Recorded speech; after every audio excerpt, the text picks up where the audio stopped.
E aí, pessoal, tranquilo?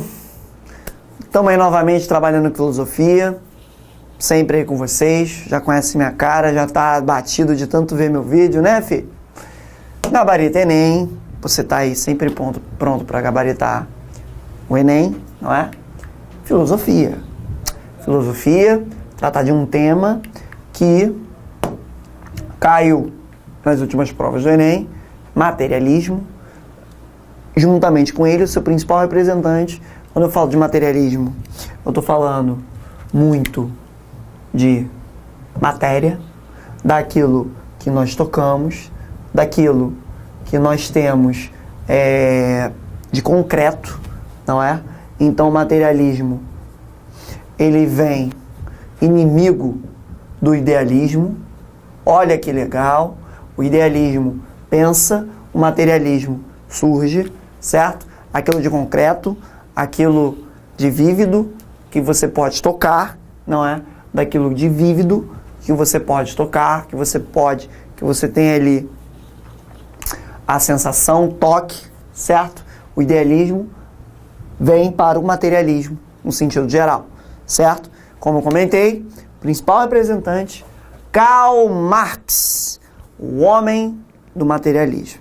Karl Marx, o homem do materialismo, é o principal representante dessa lógica, dessa ideia intelectual filosófica que possibilita, sim, a ideia de observar o tempo, de observar um tempo que vai ter concretude na sua análise. Vida. Você vai olhar a vida dos homens, você vai olhar a vida das sociedades, você não vai ficar no mundo das ideias, você vai ver aquilo que funciona, não é? E século XIX, surgimento, pós-idealismo, com a ideia de uma matéria, a substância fundamental de qualquer coisa, ou ser, ou fenômeno. Então a matéria é a base de tudo. Sem a matéria você não tem nada que você possa tocar, nada que você possa realizar. Então a matéria movimento produz a consciência, uma oposição ao movimento idealista, uma oposição ao idealismo de Hegel. Não é Hegel, já foi falado aqui. Então o materialismo vem desse quadro, vem dessa realidade de que o homem é aquilo que ele come. O homem, ele é massa, ele é matéria, ele é algo que se produz como algo que possa ser tocado, algo que possa ser colocado no toque, colocado na ação, né, de você ter o contato, certo? Um homem é aquilo que ele come, um ponto decisivo do materialismo, certo? A matéria que se desenvolve em pensamento quando toca os pontos mais altos da sua evolução. O homem que cria a ideia, é o homem, a matéria que cria a ideia, que pensa em Deus e não o inverso. Não é a ideia que cria o homem, mas é o homem, a matéria, a massa encefálica, a consciência, aquilo que vive, aquilo que pulsa, gera os demais.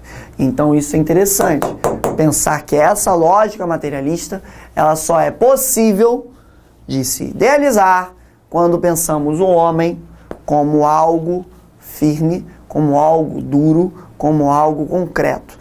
Então, materialismo contrário ao movimento idealista. Não é a ideia que vem antes da matéria. É a matéria, a concretude, é a massa que gera a ideia. É a massa encefálica, o cérebro que gera a ideia. Não é? Que pensa em Deus e não o inverso. Marx, como pensar a massa, ou aquilo que é concreto. Quando eu falo massa, não estou falando de povão não, tá? Estou falando de concreto, aquilo que você toca, aquilo que você encosta, aquilo que você tem contato. Ora, a sociedade civil. A sociedade civil, ela determina as vontades de que deve ser feito. A sociedade civil determina aonde as ideias devem caminhar. A sociedade civil determina para onde nós devemos ir. As suas necessidades, as suas vontades, os seus interesses e suas premissas para a sobrevivência. Então, é essa a lógica que deve determinar, essa deve ser a chefia que deve determinar o Estado.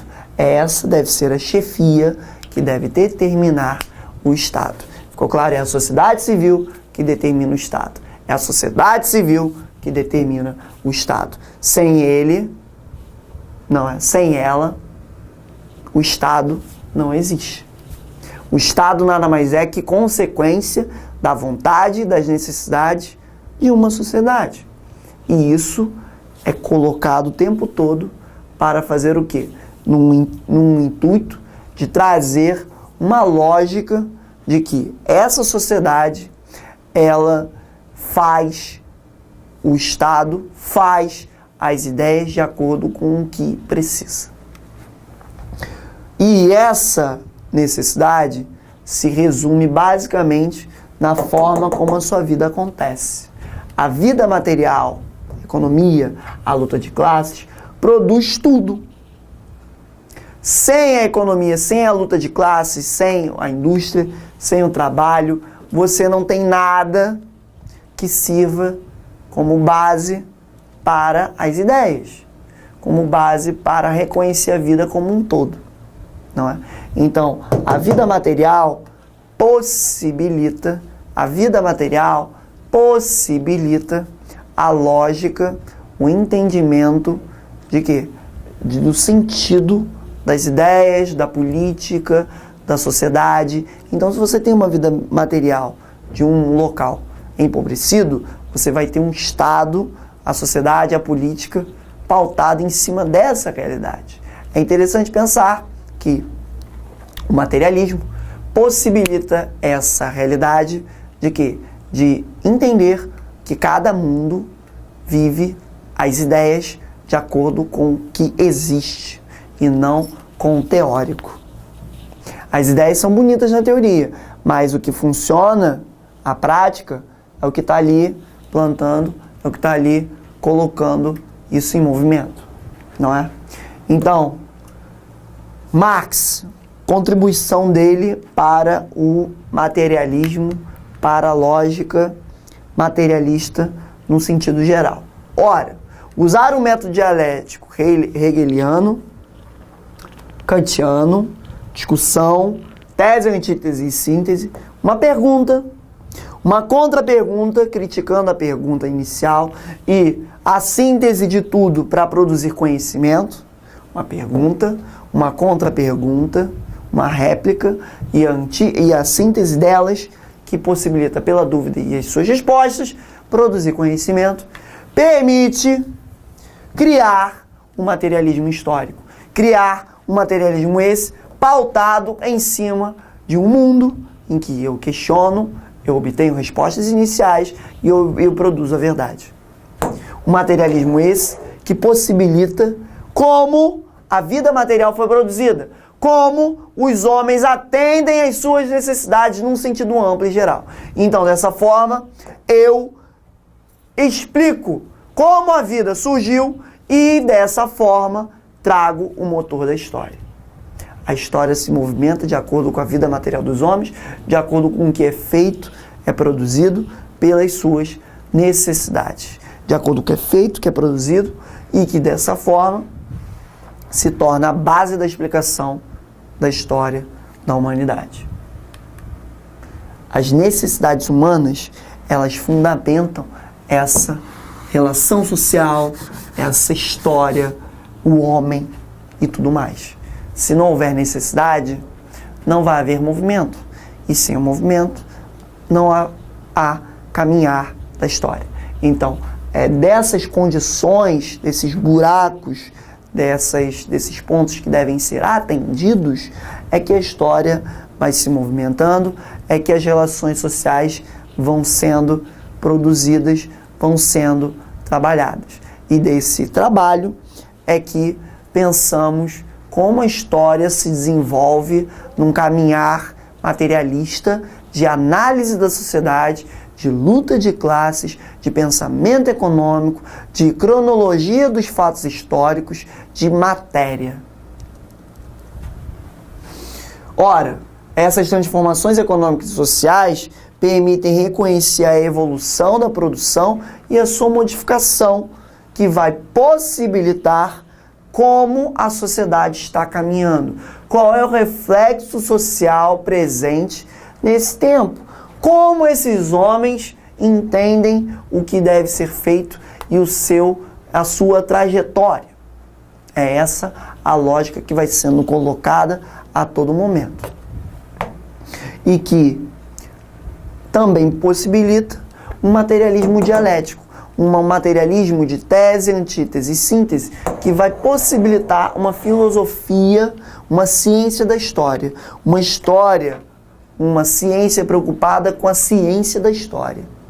Uma ciência da história preocupada com a produção da história. Como ela se produz, como obter a verdade, como sintetizar algo que vai possibilitar reconhecer características sociais, econômicas e políticas. Essa é a brincadeira. E aí, vem a contribuição desse barbudão, mal falado por muitos, né? Tem tanta gente, tadinho, que o Marx, quantidade de xingamento que esse coroa aqui, cara bem braba, parece até pai de noiva, né? Parece pai de namorada brabo. Vai casar minha filha não, hein, filhão? Que é o Karl Marx, tadinho. Karl Marx e Friedrich Engels, os nomes do Manifesto Comunista, que tem a célebre frase, trabalhadores do mundo univos, não é? Uma figura muito xingada, muito responsabilizada por Cuba, por União Soviética e coisas do tipo. Primeiramente, gostaria de defendê-lo um pouco, já que não sou comunista, mas o que se teve de União Soviética, o que se teve de Revolução Cubana, não foi algo que Marx pregou. Foi algo modificado, foi algo mudado, foi algo que não poderia se chamar de marxismo, digamos assim. Então, se fala muito mal desse figurão aqui e bota boina, fala que ele e tia são próximos, enfim, um monte de coisa, mas se esquece de comentar que o que foi feito da teoria de Marx foi modificado e acabou transitando para algo que Marx não tinha pensado e que ele até no final da vida tentou limitar, mas sem sucesso.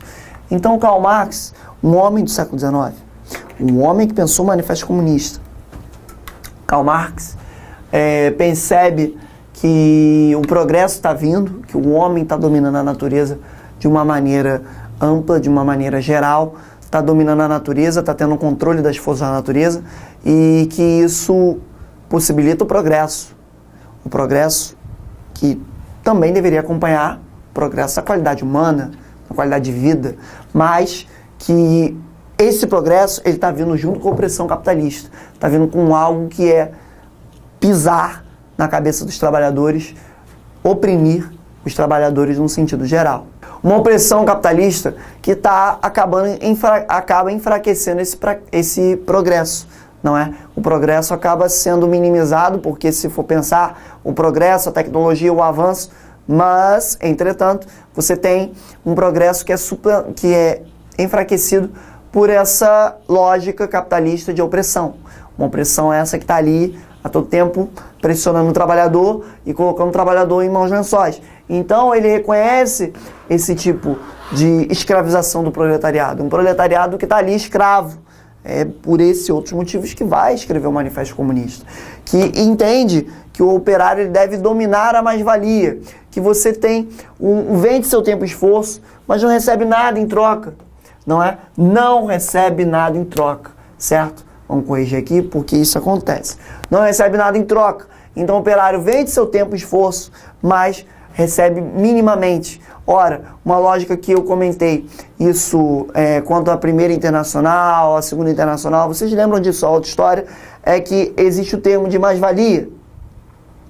E a mais-valia é o seguinte, o produto vale 10, sendo que 8 fica do empregador e 2 fica do proletariado.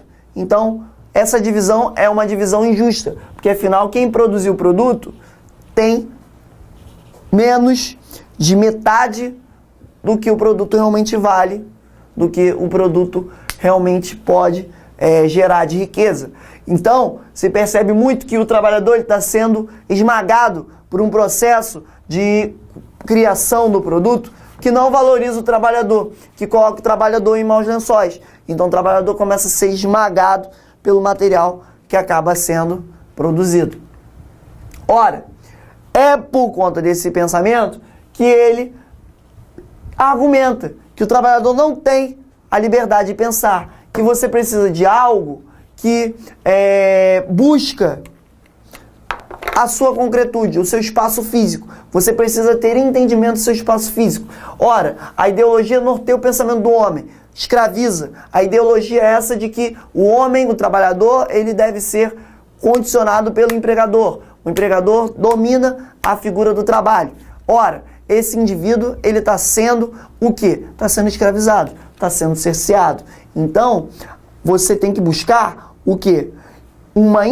Você vai buscar uma verdade a partir dessa interpretação do mundo, dessa interpretação filosófica que está observando o quê? Que esse homem precisa botar as mãos na massa, precisa fazer revolução, precisa se unir aos trabalhadores, precisa a todo momento buscar o quê? Buscar a realização desse trabalho. Ora, acima de tudo, devemos entender que o seguinte, que a realidade, ela é do homem, da sua ação prática. Então Marx, ele foi muito revolucionário nesse sentido. Quanto ao quê, professor?